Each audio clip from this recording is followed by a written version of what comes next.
Hello learners and welcome to your natural sciences lesson. So today you're going to be dealing with static electricity and friction. But before we start, did you know that lightning bolts can travel approximately at 210,000 kilometers per hour and they can be as hot as 30,000 degrees Celsius. So if they can travel that much, that means they're extremely fast. So in this lesson, we are going to be looking at electricity and also looking at how this lightning is going to be formed and what are the requirements of forming or of producing that lightning that we have just spoken about. So before we get to that point, we then now need to set goals that we need to be achieving by the end of this lesson. So to begin, we know that by the end of this lesson, you should be able to know the following things. Number one, you need to be able to describe the structure of an atom.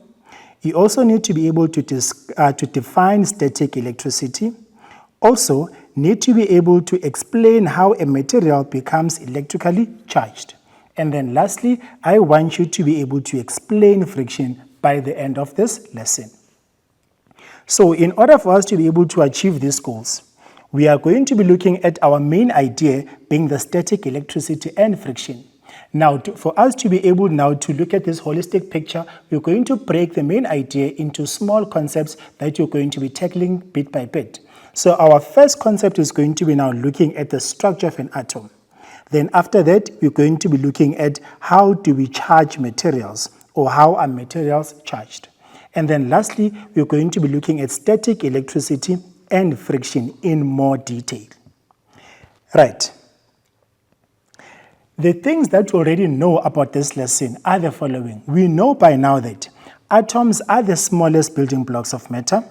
We also know that atoms in a compound are held together by chemical bonds. And then we also know that a chemical bond is an attractive force that holds atoms together. So we know that atoms, they are the smallest building blocks of matter. We also know that atoms in a compound, they are held together by chemical bonds.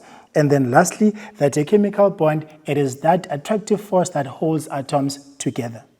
Now, with what we know, can we then be able to answer the following questions? The first question given to us is as follows.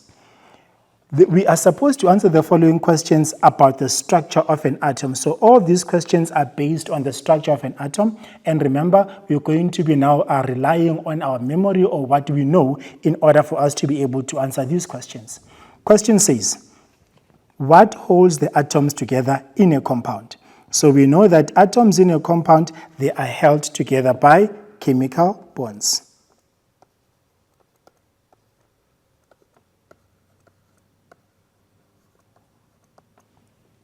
So question 2, it is asking us, what is the charge of a proton, or what is the charge on a proton?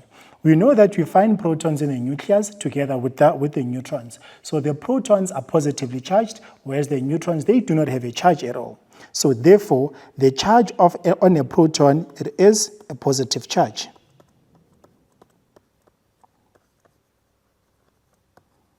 It is a positive charge. And then, what is the charge on an electron? So electrons are found around the nucleus forming an electron cloud. And electrons, they are negatively charged. So therefore, the charge on an electron, it is a negative charge.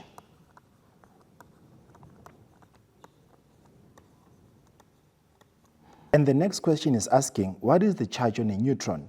So remember that the neutrons and the protons are found in a nucleus, and the protons are positively charged, and the neutrons, they do not have a charge. They give the atom its mass. So therefore, neutrons, they do not have a charge. And we can denote that by 0. So we denote them by 0 because we know that if the protons, they are positively charged, we can just use a plus sign for positive, a minus sign for negative, and then for the neutron, we just use a 0 because they are neither negative or positive.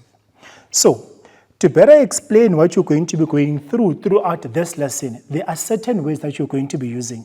Words such as friction, static electricity, attract, repel, and also lastly, the electric discharge. So these words, we are going to be using them to better explain the main concept, that is that of static electricity and friction. So you're going to be making use of these words throughout this lesson. You need to know what each of these words mean as the definitions of these words are given here. So before we start with the first concept of this lesson, we're just going to quickly go for a short break, and I will see you just after this.